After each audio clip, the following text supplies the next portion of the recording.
Protein food తిన్న బాలికల శరీరం దృఢంగా ఉంటుందని, అలసిపోకుండా ఆటలు ఆడగలుగుతున్నారని వరంగల్ ఎంపీ కడియం కావ్య అన్నారు. జనగాంలోని ధర్మకంచ మినీ స్టేడియంలో సీఎం కప్ విజేతలకు బహుమతి ప్రధానోత్సవంలో కావ్య పాల్గొన్నారు. Young India integrated schools SC, ST, BC మైనారిటీలు అందరినీ ఒకచోట చేర్చి క్రీడా పోటీలు నిర్వహించడం పట్ల కావ్య హర్షం వ్యక్తం చేశారు. జనగామ జిల్లా స్టేషన్ గన్పూర్ను యంగ్ ఇండియా ఇంటిగ్రేటెడ్ స్కూల్స్ క్రీడా పోటీల సెంటర్గా ఎంపిక చేయటం కడియం శ్రీహరి వల్లే సాధ్యమైందన్నారు. ఆడపిల్లల కోసం ఏదైనా చేయాలనే ఉద్దేశంతో 2018 నుండి కడియం ఫౌండేషన్ ద్వారా డాక్టర్గా మహిళలకు అవగాహన కల్పిస్తున్నట్లు కావ్య చెప్పారు.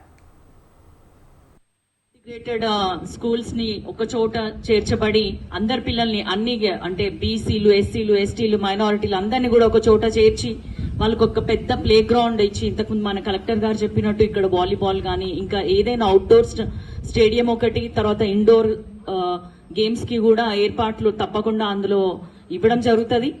మొత్తం రాష్ట్ర వ్యాప్తంగా 28 నియోజకవర్గాల్లో ఆ young India integrated school residential school system ఏదైతే అనౌన్స్ చేశారో అందులో మన జనగామ జిల్లాలోని గన్పూర్ కూడా వన్ ఆఫ్ ద సెంటర్ గా అనౌన్స్ చేయడము, అది కేవలం ఎమ్మెల్యే కడియం శ్రీహరి గారి డైరెక్షన్ లో తర్వాత తన సహకారంతో ఇది సాధ్యమైంది.